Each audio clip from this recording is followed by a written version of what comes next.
There are places archaeologists fear to dig, questions no one dares to ask, discoveries so disturbing they were boxed up, locked away, and quietly erased from textbooks. From megaliths, no one could have built to symbols that whisper of worlds before ours. These are not gaps in history. They are scars of something older, stranger, and completely out of place. This is not just archaeology. It is a confrontation with a past we were never meant to remember. If that sounds dramatic, good. Because what follows will keep asking the one question. Tidy timelines can't survive. What if we have mistaken the edges of the map for the end of the world? Imagine a civilization with no wheels, no writing system, and no hard metal tools. Yet, they leave behind stonework cut to millimeter precision. Surfaces polished like mirrors, perfect right angles and symmetrical grooves, as crisp as if they came off a modern CNC machine. Impossible, unless it happened. And it did high in the Bolivian Andes at a place called Pumapunku. But do not expect a grand pyramid or a gilded temple waiting in the sun. Pumapunku is a littered field of displaced monoliths, blocks scattered like the pieces of a machine that someone deliberately took apart and never put back together. Those fragments should not exist, at least not within the boundaries of what we are told ancient people could do. If our understanding is correct, this place is a contradiction carved in stone. Who built it? How did they do it when the necessary technologies had not supposedly been invented yet? Pumapunku is not only an ancient mystery, it is a scientific riddle that modern research still struggles to solve. Here's the challenge I am going to make to you, the viewer. Hold two timelines in your head at once. In one, history unfolds as written, linear, gradual, painstakingly assembled from shards and bones. In the other, we let the stone speak first, and the theories catch up later. As we journey from the Andean Altiplano to the Giza Plateau, from impossible arches in desolate cliffs to a temple carved downward out of a mountain, from star circles in the Sahara to an armored phantom on a Massachusetts rock, and finally to the crumbled stairway to a god's house in Suma, decide which timeline still stands when the evidence settles. Because these places do not merely tease our curiosity, they threaten our certainty. Consider that some surfaces are smooth as glass. Corners align with near-perfect right angles. Holes are distributed evenly as if a machinist dialed them in. Or later, more advanced civilizations who left us roads and empires and records do not claim work like this. Laser measurements on certain blocks reveal discrepancies in angles and cuts of less than 1/10 of a millimeter, an accuracy level we demand from aerospace parts. Yet the official explanation still leans on hammerstones and patience. Maybe that is true. Maybe our ancestors were so much more resourceful than we give them credit for. Or maybe there is a missing chapter, an inheritance lost, a technique forgotten, a library burned so thoroughly that only its stone footnotes remain. And the stones are everywhere. Beside the Sphinx, a temple of train car limestone blocks sits in austere silence. Seams so tight they deny the blade of a razor. Inscriptions conspicuously absent in a culture that carved everything. In shadowed valleys, colossal arches seem to defy gravity and common sense, balanced on contact points that look insultingly small. Deep in western India, a mountain is hollowed into a freestanding cathedral of basalt, cut from the top down, as if the builders could see through rock, the way we see through glass. In the Sahara's vanished grasslands, circle and monolith mark suns and stars, sketching a calendar before cities had risen enough to cast a shadow. On a New England ledge, a faint nightly outline refuses to weather into nothing. And in the mud-brick bones of Eridu, myth remembers what history forgets. The moment knowledge descended like lightning and civilization dared to codify the rules of the world. None of this forces us to abandon reason. It demands we use it. So here's how we will proceed. We will stick to what is there. The blocks, the cuts, the alignments, the pathways. We will test the claims of lost technologies and the comfort of conventional ones. We will ask what could do this, who would do this, and why. And where the official story is strong, we will say so. Where it looks thin, we will press. The aim is not to crown a pet theory. It is to hold the lens steady until the picture sharpens. If we are wrong about the past, we are wrong about the present. Too, about what humans can accomplish, what we can remember, and what we can forget when it is inconvenient. So stay with me. Keep your skepticism. Keep your wonder. You will need both. Our first stop is a windswept terrace nearly 4 kilometers above sea level, where the air is thin, the weather unforgiving, and the craftsmanship, if that is the right word, obsessive. Pumapunku waits, not as a temple or a tomb, but as a question built in stone and left out in the cold. High on the Bolivian Altiplano, where breath comes thin and the wind files stone down to dust, Pumapunku looks deceptively simple, just scattered blocks slumped against the sky. But step closer and the illusion collapses. The blocks are not crude. They are disciplined. Faces sheer as glass. Corners pinched to near perfect right angles. Channels and grooves that run straight and true, as if a machinist set them on a jig and said, "Do not miss a tenth." And here's the rub. There is no record of wheels. No writing system to pass down plans. No evidence of hard metal tools to bite into rock. This stubborn, by what we think we know, this place should not exist. The stone tells a different story. Much of Pumapunku's masonry is andesite and diorite rocks, so tough they shrug off softer chisels and demand serious bite to shape. On the Mohs scale, their hardness edges toward that of tempered steel, and their grain resists clean splitting. Yet the surfaces here are calm, as if fatigue, chatter, and human error were quietly dismissed from the job site. Some corners are so true. They read like a geometry lesson. Some edges run blades straight until your eye starts to doubt your own eyesight. The holes, circular and square, are evenly spaced, symmetrically paired, and dimensionally consistent across multiple blocks, echoing the kind of repeatability you expect from a standardized process, not hand-fitted improvisation. Modern engineers, invited to look without prejudice, bring lasers and sensors instead of trowels and notebooks. Their measurements come back unsettling. Deviations measured in tenths of a millimeter. Numbers familiar from precision shops. Not open-air terraces at 3,800 meters above sea level. In manufacturing, we call this tolerance.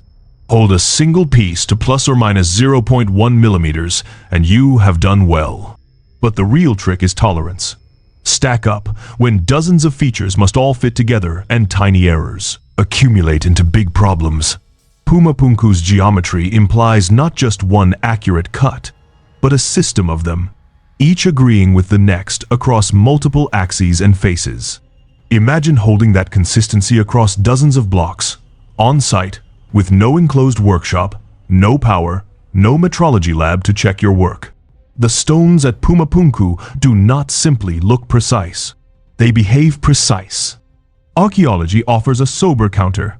Perhaps the Tiwanaku people used harder stones as hammers, pecking and grinding and sanding for years until the rock surrendered. It is possible. Hard work and time can simulate magic. But stand next to an H-block face and slide your fingers along the groove that is uniform from end to end, the inner corners that break cleanly like machined fillets, the recessed channels that mirror each other across multiple pieces. You begin to feel the limits of that explanation, less because of our pride and more because of the stone's stubborn refusal to show the telltale signatures of hand-only methods at scale. Then they must have had metal, some argue. Except we do not find the tools. We do not see the slag heaps or workshops that should accompany sustained metalworking, and later, more documented cultures in the region never claim this level of stonecraft. Others propose that plant-based acids or softening agents could have temporarily weakened the rock, stories half remembered in local lore. Yet to date, no compound, no residue, no replicable experiment has stepped forward and said, "Here's how." The site remains a riddle not because we lack imagination, but because imagination keeps tripping over what the rock insists upon. Look again at the surface finishes. The stone does not polish itself to mirror flatness under random abrasion. It needs controlled contact and consistent pressure. The parallel striations on certain faces do not wander. They keep cadence. The U-shaped grooves are not casual. They maintain depth and radius like they were guided. On a few blocks, the interplay of recesses resembles mounting points, Negative spaces that imply positive mates, as if the builders expected these pieces to seat together with little more than gravity and intention. The impression is not ceremonial excess but technical restraint, no flourish, just the minimum geometry needed to lock form to function. And yet, to be fair, we should admit what we do not know. Pumapunku was damaged earthquakes, spoliation, time, and perhaps deliberate dismantling scattered its bones. Whatever system the stones served is concealed by the absence of what sat atop them. That makes it easy to project. A waterworks, a resonance device, an ancient factory. But even if we bracket the wildest ideas, the fundamentals remain unsolved. With no wheels, how were the blocks moved? With no iron or bronze toolkit recovered, what bit the stone? With no written canon, how was the process taught and maintained so consistently? Here's a modern shop floor analogy to picture it. Imagine you are tasked to produce a batch of identical parts, grooves, holes, rebates, and all using materials near the top end of your tool's capability. You are outdoors. Your fixtures are improvised. Your calipers are made of string and straight sticks. Your quality control is sun and shadow. Oh, and you must make every part match the next so well that when they are placed together, the seam is tight and the function is reliable. You would, very quickly, invent standards. You would mark gauges. You would create master patterns. You would define nominal dimensions and acceptable variance. In other words, you would build a system around the stone to force repeatability. Pumapunku looks like the aftermath of a system its artifacts standardized, its process invisible. Skeptics say we are romanticizing the difficulty, underestimating human patience. Believers say we are oversimplifying an inheritance our species half remembers. Both sides agree on one thing: the site refuses to be trivial. Even experiments with diamond-tipped saws and abrasives can replicate individual features but struggle to reproduce the entire suite's speed, uniformity, and modularity under constraints, anything like those the ancient builders faced. That does not crown a lost technology. It just keeps the question honest. So we ask the question that matters most. If these stones are the output, what inputs must have existed? Skills, tools, organization to produce them. Somewhere between brute force and sci-fi sits a middle path. A craft tradition far more disciplined than we presume, engineering heuristics refined over generations, and a workshop culture we have not yet recognized in the ground record. Maybe that is the 20% we are missing. Not aliens or alchemy, but a rigor of process disguised as ruins. For now, the stones keep their counsel. Pumapunku stands as a textbook with torn pages. What survives suggests a curriculum we can only outline. And the first lesson is simple. Either our ancestors were vastly more methodical than we think, or they learned from someone or something that was. Next, we turn the page to the H-blocks themselves, the modular hearts of this puzzle, and the equally thorny problem of how such masses crossed 10 kilometers of highland without wheels, oxen, or rails. Stand in front of an H-block at Pumapunku, and the first thing you feel is intention. This is not random fracture dressed up as mystery. It is design repeatable, modular, and strict. Each block carries the same family of features: shallow rebates that step in precise increments, parallel tracks that maintain depth like they were chased by a guided cutter, and both circular and square drill holes that keep their diameter and spacing as if set by a standard. Rotate an H-block 90 degrees and the geometry still makes sense. Flip it, and the interlocks still find each other. You can almost see a blueprint without the paper, a parts catalog for a machine whose assembly manual is long gone. The consistency is the tell. Crafts vary. Standards repeat. When dozens of pieces present the same sections, the same hole centers, the same reliefs, you are not looking at one mason's flourish. You are staring at a system. The edges are not polished for show. They are tuned to mate. The recesses do not wander. They sit where they must, because some other piece once required them there. Imagine a rack of gauges, a master template carried from crew to crew, a set of nominal dimensions shouted over wind, this width, this depth, this offset. That is how you get parts that can be assembled in multiple orientations and still lock tight. Now widen the frame, and the puzzle grows heavier. Literally. Many of the site's stones clear tens of tons. Some leap past 100. The source quarries sit more than 10 kilometers away, across rough ground that heaves and slumps with the seasons, under weather that bites and thins the air to a whisper. And for all we love, the romance of lost wheels, that is not just a missing artifact here. It is a missing strategy. No carts, no axles, no draft animals like horses or oxen to drag the loads. The Altiplano is beautiful but unforgiving, and the Tiwanaku toolset, as we understand it, was not built for brute logistics on this scale. Conventional proposals are earnest. Wooden rollers, perhaps, though the local environment is not generous with vast forests for a disposable pipeline of timbers. And rollers on uneven, saturated ground behave like chaos on repeat.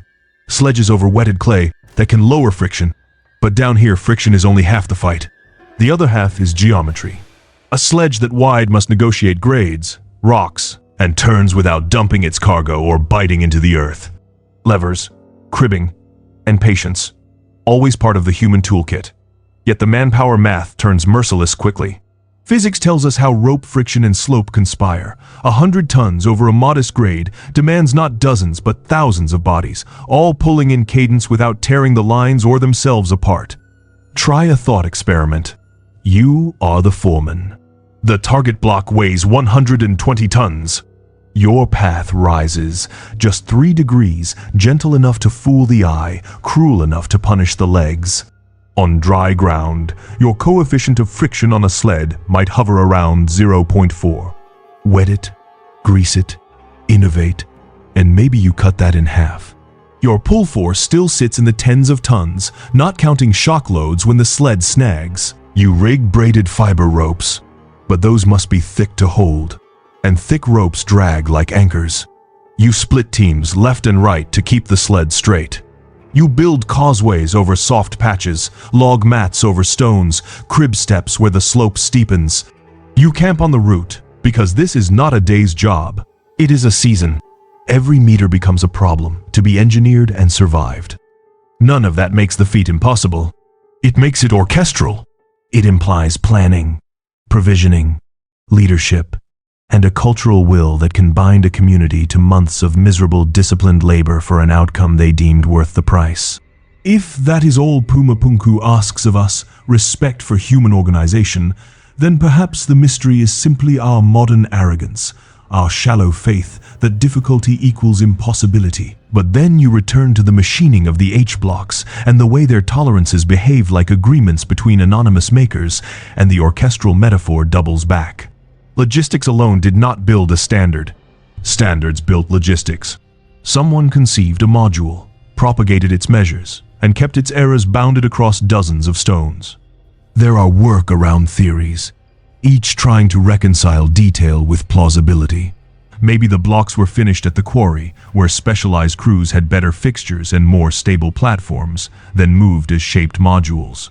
That would reduce total mass per piece only if the quarrying was selective, but the surviving megaliths do not look like weight-minimized parts. They are proud of their mass. Others propose water transport, floating loads on rafts along seasonal channels, tied to Lake Titicaca's shifting margins. It is a clever idea, but rafts that can bear such weight become barges, and barges demand control in currents and wind, with embarkation and landing zones engineered to prevent disaster. Show us the slipways, the cut ramps, the preserved timbers, the scars in the landscape that betray an industrial shoreline, and the water argument grows teeth. A quieter possibility is that we are missing the middle tech, the humble, powerful stuff that rarely fossilizes well. Fiber slings woven in complex braids to distribute load and damp shock. Composite sled runners faced with plant resins or animal fats that function like primitive bearing surfaces. Modular crib blocks, standardized in height, so any team could build a level bed in minutes. A notation system, notches, pigments that allowed foremen to communicate standards without a script. In this reading, the genius is not exotic. It is systematic. And the archaeological silence is an artifact of perishable materials and lost campsites scoured by centuries. Even so, The H-blocks sit like a dare. They can be assembled in multiple orientations, interlocking in ways that hint at walls or channels or frames. Some researchers suspect hydraulics, reading the grooves as conduits for controlled flow. Others see mechanical coupling, shear keys, and bearing faces, designed to pass loads cleanly from stone to stone. A few point to alignments and sightlines, arguing for astronomical intent. The site's destruction means we are reconstructing a symphony from scattered notes. But certain chords keep repeating. Precision, repeatability, and the consistent refusal to be merely decorative. Recreating a single H-block today is tedious, but doable with diamond abrasives and saws. Recreating dozens to match each other within hair-thin variants, on schedule, in thin air, without a line of electricity, is something else. Teams have tried. They often succeed at the single feature and struggle at the system. The way plane must agree with rebate, and rebate with whole, and whole with counterpart. This is where Pumapunku's legend breathes. Not in the romance of magic tools, but in the relentless, unglamorous discipline implied by every mating surface. In the end, the modular stones and the Herculean transport are not separate mysteries. They are one story. The same minds that insisted on interchangeable geometry would have designed the pathways and the procedures to move and seat those geometries without destroying them. If we could find a single intact assembly, a run of H-blocks still locked, a corner where channels converge, we might solve half the riddle in a morning. Until then, we stand among parts, awaiting a reassembly the Earth no longer remembers, and we listen for the absent manual.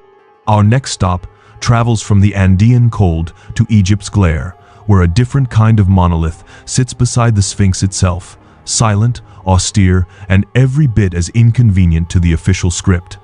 What, then, was Pumapunku for? That is where the stones grow quietest and speculation grows loud. The temptation is to crown a single theory and be done with it. But walk the site and you feel a different pressure, the sense that function once threaded through these pieces, like water through a concealed raceway, like force along a hidden frame, like sunlight caught on a precise sightline. Modular blocks with mirrored channels and keyed faces invite a practical reading. Perhaps fluids once moved here, measured and redirected with deliberate falls and seals, the way modern engineers tame head pressure and turbulence. Or perhaps these were couplers and shear keys in a larger assembly. Geometry designed to accept load without creep, the interlocks doing quietly what mortar does, loudly grip, align, and resist time. Some see the sky in the stones. They read alignments, edges that point where the sun rises on a particular morning, flat faces that catch shadow at a specific hour, channels that seem to frame a band of stars. If the site had an observational role, it likely was not an observatory in our modern sense, but a calendar you could stand inside, a device that married a community's ritual cycle to the heavens' reliable grammar. Others insist on water, noting that elevation, climate, and the neat discipline of those grooves suit controlled flow more than ceremony. And there are those who keep one foot in craft, one in machine, arguing that Pumapunku might have been a technical heart nested within a ceremonial body, a place where utility and meaning were never meant to be divorced. We would settle this in a heartbeat with one intact wall run, one corner locked with original mates, one sequence of blocks still seated as designed. But earthquakes, spoliation, and centuries of reuse turned the puzzle into a field of glyphs cut loose from their syntax. Bits of conduit without their reservoirs, bearings without their shafts, frames without their payloads. We are left to reverse engineer from fragments, and that is where the arguments multiply. Yet, amid the noise, one fact remains stubborn. Whatever Pumapunku did, its builders demanded repeatability to do it. Replications have tried to chase that demand. Put a block in a modern shop with diamond blades and abrasives, and you can produce a face that shines, a channel that keeps its depth, a hole that snaps to dimension. But produce 20 near-identical blocks, in the open, to a shared, tight nominal, and fit them across multiple axes so the errors do not stack and betray you. Now the schedule stretches, the tolerances creep, and the just hard work thesis begins to feel thin. That does not abolish possibility. It recalibrates respect. What beats us is not any single cut, It is the orchestration of hundreds of them under constraints we would reject as intolerable. To keep ourselves honest, we should ask the falsifier's question. What evidence would humble the mystery without magic? A workshop deposit with specialized abrasives and fixtures showing standard gauges or master templates. A quarry-side staging area whose wear patterns match repetitive finishing. A run of blocks still interlocked, revealing water seals or load paths that make the groove's purpose obvious. Any of these would tilt the balance toward an elegant human explanation. A rigorous craft culture that encoded standards in perishable media and lost them when camps blew away, timbers rotted, and notebooks, if they existed, were never stone. Until then, we are within our rights to keep two hypotheses alive. Either we have underestimated our ancestors' organizational and metrological sophistication, or we are looking at an inheritance, a technique learned, borrowed, or discovered, and then forgotten. Not alien, not mystical, but practical knowledge that did not survive its custodians. What keeps the riddle sharp is how little wiggle room the stones leave. Near microscopic precision is not an aesthetic whim. It is a design constraint. The question is, what constraint demanded it? If this feels like a stalemate, that may be the point. Pumapunku does not hand us an easy answer. It hands us a standard. A bar set so high that any explanation, conservative or bold, must clear it cleanly. In that sense, the ruin is doing exactly what it was built to do. Resist sloppiness. Resist wishful thinking. Demand alignment. And so we pivot, not to escape the question, but to triangulate it. Because halfway across the world, under a bleached Egyptian sun, sits another problem cut from the same cloth of inconvenient facts. It is not the Great Pyramid, and it is not the Sphinx's famous gaze, though both cast their shadows over it. It is a temple that tourists pass without a second glance.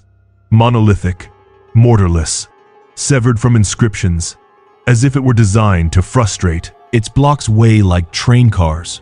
Its seams deny the blade. Its style is austere, almost primordial, as though the builders stripped away every flourish to leave only mass and intention. If Pumapunku is a question posed in the thin air of the Andes, the Sphinx Temple is the echo in the desert. Two sites, two continents, the same provocation. How did they do this here, with that? Then, follow me into the heat and glare, to a structure that may be older than its neighbors, or simply stranger, but either way, refuses to be ordinary. The stones there do not explain themselves, and the sand has been a faithful accomplice. Let us brush it back and see what the cut faces will, and won't confess. Beneath the bleaching glare of Giza, where tour buses swarm the Great Pyramid and cameras tilt up at the Sphinx, a quieter riddle sits in plain sight. Walk a few steps beside the leonine colossus and the sand parts around a structure tourists rarely name. The Sphinx Temple. It is not ornate. It does not narrate its glory in hieroglyphs. It simply exists as mass limestone blocks the size of train cars, some pushing 200 tons, stacked with seams so tight they practically refuse the edge of a blade. No mortar, no inscriptions, no pharaonic boasting. Just an austere geometry that looks less like decoration and more like intent. The scale is its first argument. Old Kingdom orthodoxy assigns the temple to around 2500 BCE contemporary with the great works on the plateau. Yet the method here feels different from the smart modular economy of pyramid building. Khufu's pyramid is a miracle of logistics and alignment, but most of its blocks weigh between 2 and 15 tons. The Sphinx Temple begins where that range ends and then keeps going, lifting monoliths more than 10 times heavier and seating them with a precision that shrugs at sand, time, and human vanity. Stand at a corner and you sense the design language: monolithic, minimalist, megalithic, no delicate columns, no crowded reliefs, big stones, right angles, and the quiet confidence of permanence. That confidence wears an unfamiliar face. Egyptian temples love to talk. They name their patrons, list their deeds, and etch their cosmology in stone. This one stays silent. No cartouches, no dedicatory text. nothing to anchor it securely to a throne name or a regnal year. Instead, the temple speaks in engineering. Its block courses interlock with an almost pre-linguistic clarity, stones cut to meet and resist without needing a smear of binder. The interlocking style invites comparison. Baalbek in Lebanon, the giant platform beneath the Temple of Jupiter. Different cultures, different times, same fondness for stones too big to argue with. Look closer at the temple's relationship to the Sphinx itself, and the plot tightens. The limestone here was not hauled from distant quarries alone. Much of it was cut directly from the enclosure trench that cradles the Sphinx's body, repurposing bedrock lifted from the earth like giant bricks. That intimacy has led some researchers to propose concurrency, statue and temple as a single project, one cut, freeing the material for the other. If they were conceived together, what does that say about the temple's age? It depends which timeline you let lead. In one track, the sanctioned one, the Old Kingdom gets the credit. A culture at its height, achieving a clean, severe masterpiece beside its iconic guardian. In the other track, the unsettling one, the stone whispers of deeper time. On the enclosure walls, some geologists, notably Dr. Robert Schoch, read patterns of weathering they argue were carved by sustained heavy rainfall climate the plateau has not seen since before 5000 BCE. If that erosion story holds, then the Sphinx, its trench, and possibly the temple built from that trench's stone, could predate the Old Kingdom by millennia. Egyptology counters that wind, salt, and local hydrology can mimic such patterns. The debate is vigorous and far from closed, but the very existence of the debate keeps the temple's silence loud. There is order beneath the austerity. The floor plan resolves into a strict symmetry. 2 rows of pillars, side chambers, raised platforms, repeated with near mathematical calm. The orientation is not casual either. The temple's relationship to the rising sun at the equinox has been noted often enough to graduate from coincidence to design. If this was just ceremonial, its ceremony wore the clothes of a calendar, marrying stone to sky, in a way Egypt never stopped loving. Yet the materials in the mass feel older, more primal, even than the airy colonnades and story-laden reliefs of classic Old Kingdom temples. As if a different architectural grammar briefly took the stage here. Fewer words, bigger syllables. How did these stones move? The orthodox answer leans on large crews, sledges, and water-lubricated sand. A method shown in tomb paintings and supported by clever experiments. That can work, and in the Nile's floodplain there is timber enough and labor enough to make the improbable ordinary. But the Sphinx Temple's challenge is not merely transport. It is the choreography of landing stones this big, so precisely, repeatedly, and in interlocking patterns with little room for correction once a block meets its bed. That implies a degree of pre-visualization and site control that rivals the pyramid works, and in some ways, surpasses them. Because giant monoliths do not forgive misalignment. You do not shim a 200-ton mistake. Silence invites inheritance theories. Perhaps the dynastic Egyptians found something massive and mute on the plateau walls, too good to waste, and adopted them, veneered them, ritualized them. Perhaps what we call the Sphinx Temple is a palimpsest, used, repaired, and reinterpreted across centuries until the earliest author's name rubbed off. The absence of inscriptions and the stubborn monolithic style can look like fingerprints from hands older than the script itself. Skeptics push back, rightly. Absence is not evidence, and elegant stones do not need a vanished super-civilization to explain them. But the absence does keep the door open, a crack. From time to time, new instruments walk the plateau ground-penetrating radar. 3D scanning, geophysical surveys. They do not hand out dramatic revelations on schedule, but they do thicken the map voids here, density anomalies there, structural relationships that suggest more lies beneath the sand than surface paths and postcard angles. As the picture sharpens, the temple may change again, not in stone, but in story. Either sinking deeper into the Old Kingdom narrative as a particularly severe masterpiece, or edging toward an older stratum of Egyptian time, inherited and repurposed by later hands. If the Sphinx Temple has a lesson that reaches beyond the plateau, it is this: Sometimes the most eloquent thing a culture leaves is a restraint. No flourish, no boasting, just the minimum form required to outlast weather, politics, and fashion. Pumapunku and Giza could be cousins in that sense. Both sites swap chatter for standards, inscriptions for interfaces, rhetoric for right angles. Both taunt us with the same demand. Explain the precision with the tools you allow, or expand your idea of what the toolkit once included. We will return to Giza later, but for now, we carry the temple's silence forward into another landscape where engineering seems to hover over an abyss. In remote canyons and wind-scoured shelves, colossal stone arches stand with a defiant, almost impossible poise, mortared by nothing, tolerances on the edge of zero, curves that lean off-axis as if the builders trusted gravity to be their partner instead of their enemy. Natural wonders, ancient engineering, or both, misread in each other's shadows. We go there next, to watch stone flirt with the rules and somehow never fall. At first light, the canyon looks empty. Just wind, sky, and the kind of silence that eats your footsteps.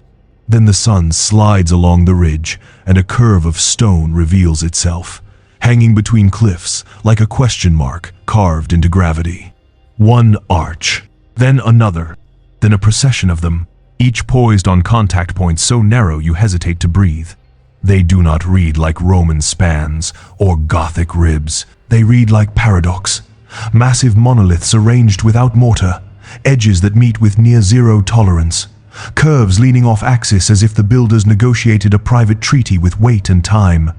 I can stand beneath one, and the rules feel different. No central pier to share the burden. No lattice to spread the load. The stones appear to float, anchored only at their ends, sometimes keyed into cliff faces as if they grew there, sometimes resting on pads so small you count them twice to be sure. A deviation of a few millimeters would doom the whole shape. Yet the joins run crisp, and the faces meet with a precision that refuses weather's right to make a mess. These are not the awkward geometries of improvisation. They are the calm of a solved problem. The material complicates the picture. This is not soft sandstone shaped by idle rain. It is dense, high-grade metamorphic rock, tight crystalline matrices that form kilometers down where pressure and temperature turn stone into discipline. Extracting such rock, moving it, and persuading it to adopt elegant curves would be a challenge for modern crews with heavy equipment. Here, the stones sit aloof from chisel chatter and quarry scars. Many surfaces are strangely smooth, a few with a faint gloss that catches sunlight like glass. In places, curves look more coaxed than cut, as if the rock were softened, then set, the way a potter convinces clay into a line that feels inevitable. And yet, no furnaces, no slag, no kilns dot the surrounding ground to confess heat on that scale. If these are constructions, they show a mastery of load paths. Most design students learn only after bruising mistakes. Weight drifts out along the curve, finds the abutments, and disappears into the cliff. Some arches tilt so boldly you expect slip, but the contact faces are tuned to bite, to convert vertical hunger into horizontal grip. Others are paired, offset like matched parentheses, framing a corridor of sky. At a few sites, the spans repeat at near equal intervals. Like a rhythm, you can walk straight lines along ridges and shelves that carry the eye farther than chance wants to. Patterns emerge, alignments that flirt with astronomical axes or compass bearings, orientations that greet a particular sunrise or swallow a particular star at a particular season. Coincidence is patient, but it has limits. These arrangements seem determined to test them. Then there is the acoustic whisper. Find the center of certain arches and speak soft. Your voice returns too full, too long, as if the stone were a choir shell built for ceremony. Engineers who measure such things report resonance that is uncomfortably intentional, a geometry tuned to take sound and hand it back, dressed in clarity.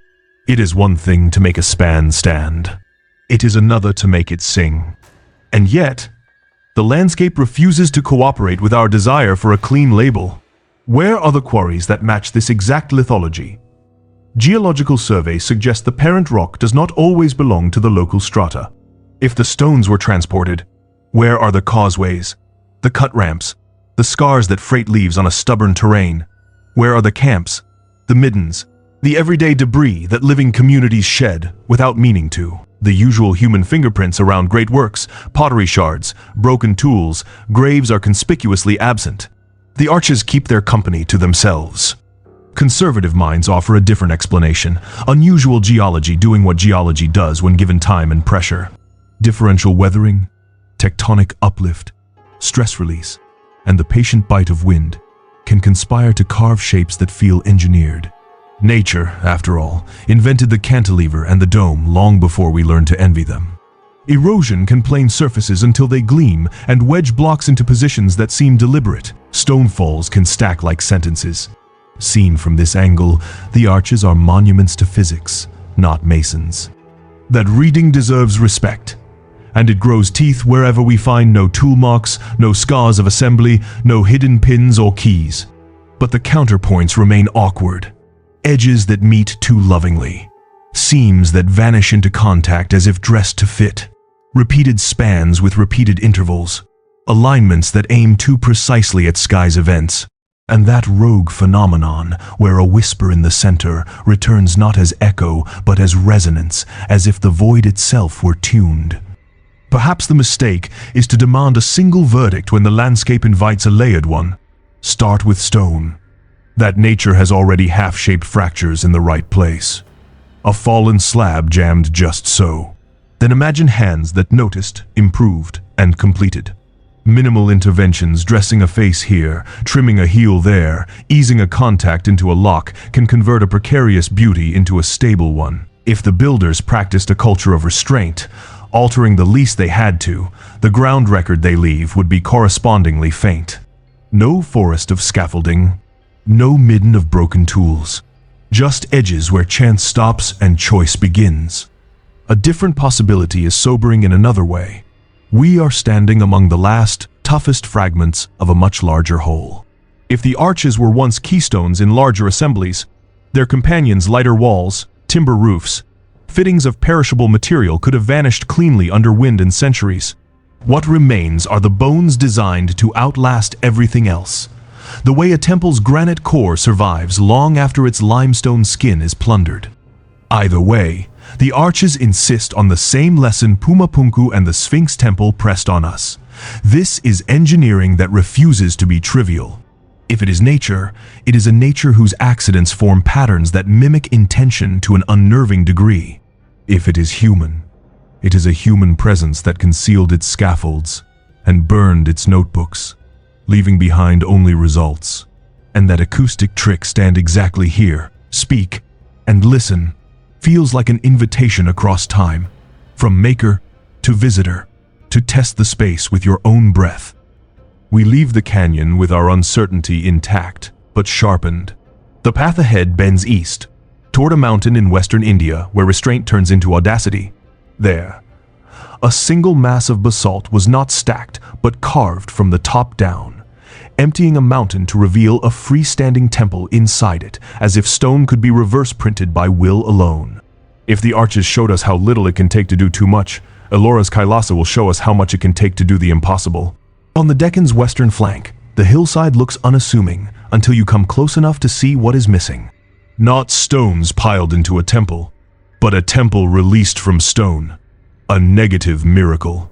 At Ellora's Kailasa, the builders did not assemble a monument. They subtracted a mountain.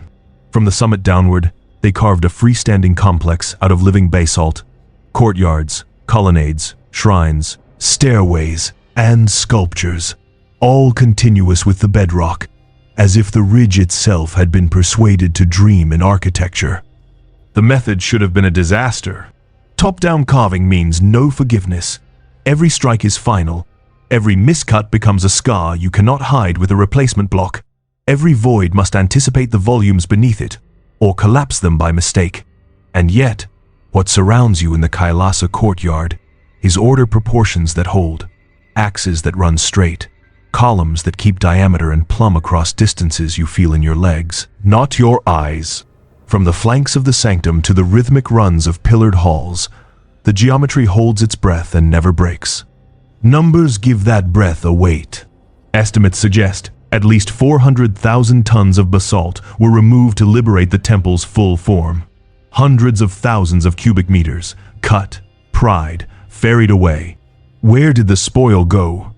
The landscape offers no obvious spoil hills on the scale you would expect. No tidy terraces of waste rock. No written record of a Herculean removal campaign. The rock is hard, fine-grained, stubborn, closer to steel in temperament than to limestone's agreeable chalk. And still the surfaces here carry a finish that wanders between crisp planes and sculptural grace. On ceilings 10 meters high, motifs unfold with mirrored symmetry, lines that do not wobble, curves that do not flinch. In narrow corridors carved from solid midnight, walls read true, and angles break like razors. The Orthodox story places Kailasa in the 8th-9th century CE under the Rashtrakuta dynasty. It is a credible scaffold, supported by inscriptions in the wider complex and the dynasty's known patronage. But the monument's execution keeps prying at its dates. Some estimates claim the main body rose in 2 decades, 18, perhaps 20 years. Take that seriously, and you inherit a logistics machine, quarries of men, chains of foremen, shifts that never stumbled, quality control that never blinked.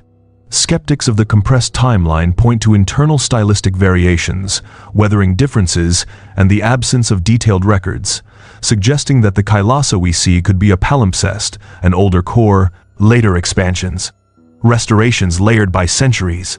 If that is true, then the riddle shifts from how so fast to how so cleanly coordinated across eras that rarely agree with themselves. Walk it as a builder, and the feat grows tactile. Imagine the crews at the crown, staring at blank stone and an invisible floor plan.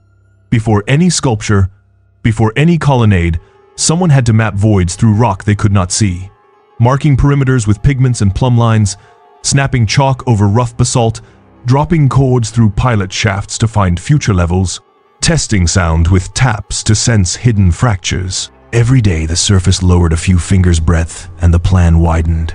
Stairways revealed by subtraction. Galleries born as the roof fell away in controlled layers. Spoil had to rise while precision fell. Baskets passed from hand to hand down ramps that shifted constantly. Sledges skidding over wet clay to keep friction predictable. Scaffolds lashed in triangulated frames against the live faces where carvers chased lines that would soon become sacred. Inside the mountain, light is a tool and an enemy. Oil lamps throw noise flicker that lies to the eye, about straightness and smoke that blinds precision. Yet details in the heart chambers do not wander. Somehow alignment traveled across darkness, measures transferred by gauge rods and master templates, faces checked by shadow and fingertip. The craft's metrology, embedded not in numbers on paper, but in the muscular memory of teams who carried dimensions in their bones. If you have ever held a template to a workpiece and felt the moment where almost clicks into there, you can sense the rhythms that must have governed these chambers. Then there are the carvings, ashlar discipline married to myth at a human scale. Elephants, deities, vines, and cornices knit the structural to the symbolic so tightly you struggle to draw the line between architecture and sculpture. Modern shops with diamond saws can chase the clean planes. 5-axis CNCs can mimic the curls and undercuts. What they can't easily copy is the choreography of doing both at the pace purported here, under constraints of light and dust. With no right to start over if a chisel bites too deeply, teams today that attempt a single panel may need weeks. The Kailasa demands you. Imagine dozens of such panels progressing in parallel without slipping out of tune. Where are the plans? Where are the specialist tools? Excavations have not produced a trove of diagrams or a museum's worth of ingenious jigs. That absence feeds theories chemical softening of rock by lost compounds, high-frequency vibration as a carving aid, a technique that turned hard basalt briefly compliant. It is bold, tantalizing, and starved of physical proof. A more sober middle ground is less cinematic, but no less extraordinary. A culture whose craft literacy, its tacit knowledge was so deep and so distributed that it needed little writing to coordinate. Standards carried by master carvers. Lessons encoded in apprenticeship. patterns rehearsed across smaller caves in the Ellora complex, until the crews could improvise at scale without losing the key. Dating remains as much an argument about style as about stone. Orthodoxy ties Kailasa to the Rashtrakuta on the strength of inscriptions and political context. Dissenters read an older hand in some weathering and motifs, or at least an older foundation inherited by later patrons. The truth may be layered, a project begun in one moment of zeal, continued and refined under successors, recarved and repaired as regimes and tastes shifted, yet guided by a conservative design language that kept the whole coherent. If so, the miracle is less about a lightning strike of lost technology, and more about a centuries-long conversation in which later voices refuse to ruin the cadence of the first. However we parse it, Kailasa refuses to be small. It is a cathedral, made by removing everything that is not cathedral, a proof that subtraction can be construction when discipline governs every blow. It stitches together what our modern categories like to separate: engineering and devotion, logistics and myth, line and life. In that synthesis, it rhymes with the other places we have visited: Pumapunku's modules, the Sphinx Temple's austerity, the arch's unnerving poise. Everywhere, the same demand: do not underestimate what determined humans can do, and do not let tidy timelines bully the stones into saying less than they do. From a mountain tuned into architecture, we step back into a desert that used to bloom. Long before the Nile gathered its cities, a circle of stones on a windswept playa took attendance of the sky. It predated Stonehenge by a millennium and watched the solstice with a shepherd's exactness. In the quiet of Nabta Playa, time and cosmos first signed a contract in stone. That is where we go next.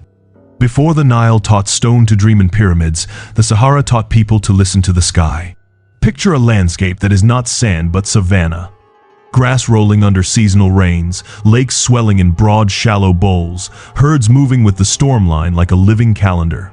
This was the African humid period, roughly 8,000 to 5,000 BCE, when the place we call desert breathed green. Out on one such dry lake bed, what geologists call a playa people gathered at a site now known as Nabta Playa. They were not kings. They were not city builders.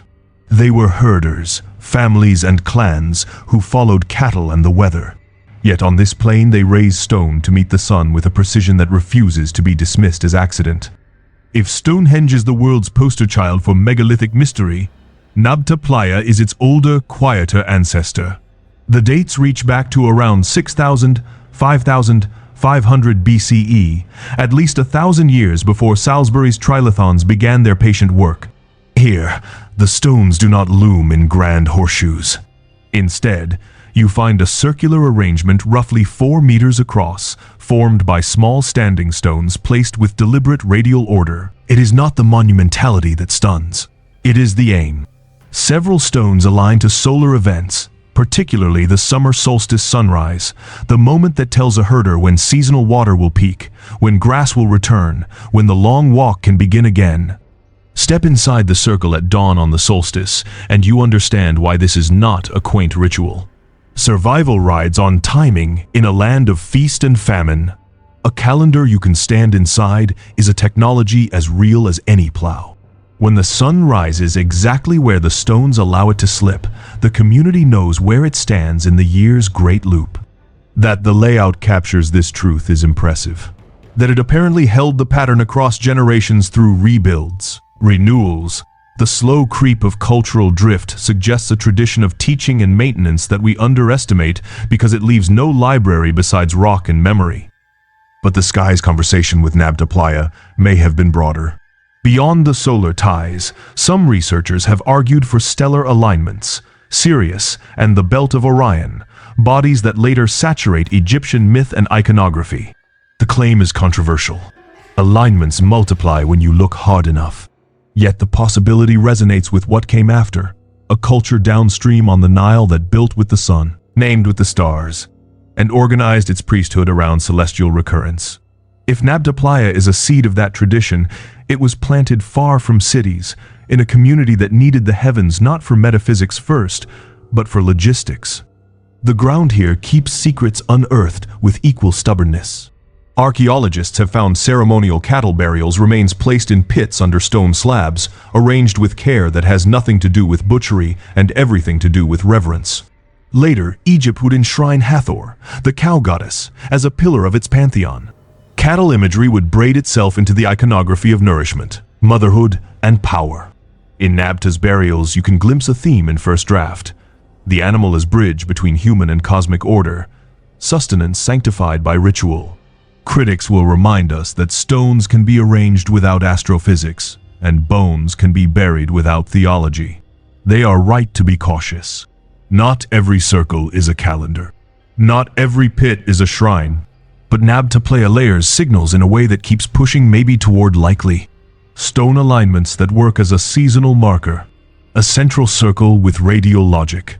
Burials that smell of ceremony. All in a place that when wet would be a magnet for life. And when dry would need precision to time the return. It is the coherence that persuades. The way each element tightens the others into purpose. Why is not Nabta a household name like Stonehenge? Because the desert took it back. The site is remote, the logistics punishing, the excavation windows short and full of compromise. Shifting sand blurs edges. The sun bleaches subtlety out of shallow scars. And the story it tells is awkwardly early. If you grant the dates, you must allow that people we classify as nomadic pastoralists without writing, without cities could coordinate observation, ritual, and construction into a durable instrument. That does not fit the neat staircase where civilization climbs, from simple to complex in tidy steps. Nabta suggests a different shape, pockets of high organization and insight flaring where need and attention meet, then moving with climate and memory to new ground. Follow that movement, and a long hypothesis comes into focus. As the humid period ended and the Sahara hardened, groups who had gathered at Nabta Playa likely pressed eastward toward the Nile's more reliable ribbon. They would not have left their sky behind. They would have carried calendars in their heads, alignments in their habits, cattle rituals in their stories. Along the river, those practices could settle, compound and elaborate, until a new culture emerged that wrote its cosmology on temple walls and stitched solar and stellar cycles into the spine of state. In this reading, Nabta is not an isolated oddity. It is the upstream spring of a river that becomes Egypt. The humility of the stones is part of their power. They are not gigantic. They are not polished. They do not dazzle with engineering bravado. They simply work. A 4-meter circle that can fix a day in a year, a few monoliths that teach the eye where to look. The technology is not the rock. It is the agreement. The shared understanding that makes measurements mean something across time. That is why Nabta belongs in the same conversation as Pumapunku and Kailasa and the Sphinx Temple. Each site bends matter into meaning by enforcing standards. Whether those standards regulate a groove width, a monolithic seam, a carving's symmetry, or the sun's arrival, the effect is the same, the past refusing to be hand-waved away as luck. Today, because access is hard and the site is delicate, Nabta Playa remains understudied compared to its celebrity cousins. That may change, as remote sensing and careful seasons of fieldwork add fidelity. Perhaps buried circles wait under the sand. More pits, a broader pattern that shows us how the place evolved from first marker to fully fledged ceremonial ground. Or perhaps what we have is enough, a minimalist device whose elegance lies in its refusal to be complicated. Either way, when you imagine a small community gathered before dawn, watching a red edge climb exactly where stone says it must, you feel the hinge shift. In that moment, time has a face. And the people who gave it that face were older than our timelines like to allow. On a quiet rise in Westford, Massachusetts, the ordinary has a habit of looking back at you. It is just a ledge of pale gray stone by the roadside. No fences, no plaques with trumpets. Until your eyes adjust and the lines appear. A faint figure, 6 feet if you trace him upright. A long sword, a triangular shield. The hint of mail draped where an arm would hang. You could mistake it for lichen and shadow if you wanted to. Or you could admit what generations have, this looks like a knight, and if it is, then someone armored and European stood on this soil long before Columbus ever learned which way the wind blows. The carving has collected believers and skeptics in equal measure. 19th century sketches captured a figure with posture and kit straight out of the late Middle Ages. Modern 3D scans, less romantic, more unforgiving, still find grooves where a blade could be, a shield's edge, a helm's crown.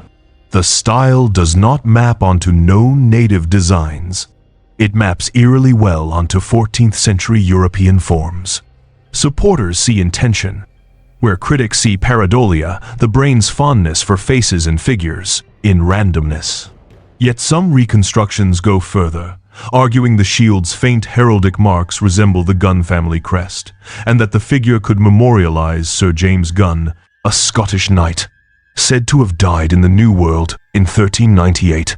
The date hangs like a dare. The story goes that Prince Henry Sinclair, Earl of Orkney, tangled in the same North Atlantic web that made Norse voyages to Vinland possible, sailed west with a small company. It was not conquest, not colonization, just an expedition whose details dissolve once they leave family manuscripts and oral tradition. Somewhere along the northeastern coast, Gun allegedly fell. Companions mocked the place the way their age would, not with a cairn to be kicked apart, but with a carving that could outlast storms. If this is his effigy, then the line between old world and new was crossed by mail and blade nearly a century before a Genoese mariner claimed it for Spain. Mainstream history asks for more than romance. Where are the artifacts?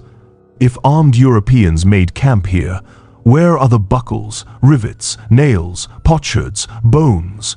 Where is the stratigraphy that shouts a moment out of place? Those absences drive the conservative verdict. Without corroboration, a faint carving is a flimsy bridge across the Atlantic. Add to that New England's habit of weathering stone into suggestion, and a cautious scholar can defend the simplest reading, scratches on a boulder, curated by hope. But skeptics of skepticism answer with context, not certainty. Massachusetts coast would have offered what any medieval crew needed: shelter, fresh water, timber, edible shoreline. A stone ledge on a rise makes a good marker, and we have a chorus of other American anomalies humming the same key. The Kensington runestone in Minnesota, with its scandalous runic tale of 14th century Scandinavians deep inland. The Newport Tower in Rhode Island, a round stone structure whose arches and windows whisper old world lineage to some eyes and colonial pragmatism to others. Dighton Rock in the Taunton River, its face crowded with inscrutable carvings that have played Rorschach with explorers for centuries. None of these proves the Westford Knight. Together, they at least make it harder to dismiss the idea that Atlantic crossings left more whispers than we have admitted. So how do we graduate a whisper to witness chain of custody? If the Westford figure is a medieval memorial, it should behave archaeologically as an event. That means stratified context, soil, debris, or associated materials, independent lines of dating like ikonometry, weathering studies tied to known exposures, and ideally, external records that do not rely on later family lore. A single period artifact within a sealed layer near the site, a copper alloy fitting with 14th century metallurgy, a scrap of textile preserved in anaerobic pocket. Even a nail whose composition refuses a post-contact date would change the conversation overnight. Failing that, a consistent suite of early records that mention the carving before local legend could backfill its meaning would help. But the absence of proof is not proof of absence. It is a request for humility. New England's climate is a solvent. Organic materials return to soil quickly. Farms, roads, and centuries of ordinary use churn shallow contexts into palimpsest. If a small party stopped here for days or weeks, their campsite could vanish cleanly, leaving only what someone bothered to carve on bedrock. That is thin ice for conclusions. It is also exactly how marginal truths survive, as a single mark that resists erasure because it is part of the earth. Skeptics bring a final, fair point. Error propagates easily when we want a story. To see enough medieval equipment in museums, and your mind can assemble a helm and heater shield from a handful of lines. That is why the discipline of looking must be ruthless. In cold light, do the grooves hold a consistent tool signature? Are strokes deliberate or wandering? Do intersections behave like a planned image, or like the collisions of unrelated scratches? The best analyses admit a middle verdict. Some lines are natural, some are human, and together they sketch a figure too coherent to be dismissed outright and too ambiguous to be canonized. Perhaps the Westford Night is not a door to a lost chapter so much as a test of how we handle maybe. If you require certitude to consider a claim, you will walk past the boulder and feel righteous. If you accept any coincidence as confirmation, you will build castles of conjecture on a faint outline and call it truth. The sane center asks better questions. If 14th century Europeans did reach this shore, what would their presence look like at archaeological scale? Which coastlines, coves, and river mouths deserve a patient, methodical survey? What would constitute a smoking gun we all agree to recognize? And if the figure is something else, a later memorial, a misread, a modern embellishment, what does our fascination with it say about the holes we feel in our own narrative?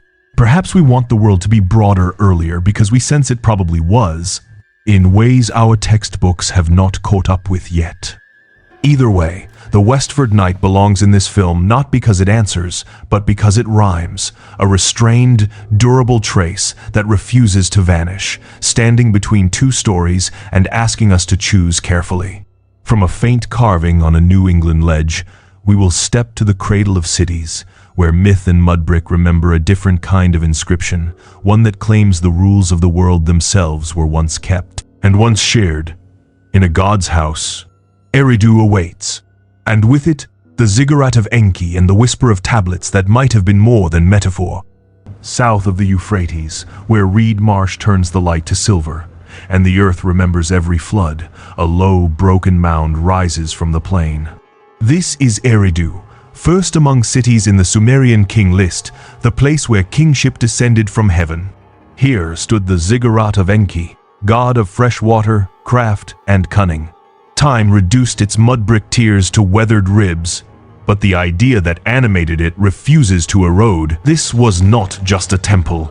It was a node where the rules of the world were stored, interpreted, and released. And the Sumerians had a word for those rules: me. Later, scribes gloss it as the tablets of destiny, but tablet undersells it the way manual undersells the launch codes. The me were not laws like traffic signs. They were attributes, archetypes, the operating principles behind everything that holds: kingship and priesthood, music and craft, justice and war, love, language, and the right to shape clay into bricks and cities. In myth, Enki was their custodian keeper of the cosmic library, and the story that survives is a scandal of generosity. He did what order rarely does: he shared. One myth remembers the handover slantwise. Inanna, fierce and bright, sails to Eridu to dine with Enki. Wine loosens wisdom. She leaves with boatloads of me, beauty and judgment and sacred rites and the grammar of civilization itself, while the god sobers and sends envoys to chase them down. They fail. The me reach Uruk. Civilization spreads because the source code escapes the silo. Scholars read this as allegory. Engineers recognize a fork. The point is not theft. The point is transmission. Imagine the ziggurat within that frame. Not a pyramid to be climbed once a year, but a stair-stepped server, a ritualized data center. Below it, the Abzu, Enki's freshwater deep, literal and symbolic reservoir. Above it, terraces where priests and scribes turned offerings and omens into policy. Within its precincts, clay tablets, their wedges impressed, while the mud was still forgiving, circulated like packets through a network of workshops and courts. The me may be myth, but the workflow is not brains. In Eridu, knowledge moves. It is collected, encoded, and pushed outward until it reorganizes lives. Excavation has yielded tablets that refuse to sit quietly in the grain, and goat's drawer texts that tilt toward ritual, cosmology, and categories of power rather than mere inventories. Their signs are dense, their purpose is not always obvious, as if we are eavesdropping mid-conversation on a civilization that assumed you already knew the script. No one is claiming a literal tablet of destiny with a god's signature burned into the clay, but the pattern tracks the myth at a human scale. Principles abstracted into durable marks, guarded by specialists, consulted by rulers, taught to apprentices. We called it literacy when it reappeared in our own history. Sumer called it Tuesday. Why picture a ziggurat for this? Because architecture is argument in brick. A ziggurat is a mediation machine, tiered earth, linking below and above, canal and sky, policy and prayer. Enki's house takes that metaphor and binds it to the elements. He is lord of fresh water, the underflow that makes fields possible and cities real. Civilization in southern Mesopotamia is irrigation wearing a crown. Put the god of controlled water at the city's heart. Stack your public knowledge above his spring, and you have drawn a working diagram. Resources feed ritual. Ritual feeds rule. Rule feeds writing. Writing feeds return. The me scandal knowledge cascading from divine precinct to human street rhymes with every site we have walked. Pumapunku's standard parts. The Sphinx Temple's mute monoliths. Arches tuned to whisper and hold. Kailasa's top-down release of form from matter. Nabta Playa's 4-meter instrument that tells a community when the year turns. In each case, someone captured a rule and made it travel through stone, through star, through story. Eridu says aloud what the others imply. Civilization is what happens when standards stop being secrets. Skeptics will want tangibles, and they should. The ziggurat today is ruin. Its core a memory of sun-baked clay that once carried processions and offerings upward. There is no sealed vault, labeled destiny handle with care. There are only tiers and foundations, scattered artifacts from kitchens and kilns, and tablets whose contents sometimes read like spellwork, because to a world beginning to name itself, writing is spellwork. What we can say without reaching is that Eridu did the thing all enduring centers do. It stabilized knowledge. It turned flood into calendar, custom into code, and charisma into office. The myth calls that magic. Governance calls it Tuesday too. There is one more way to hear the story. Enki is the god who breaks a rule, so the rest of us can have rules.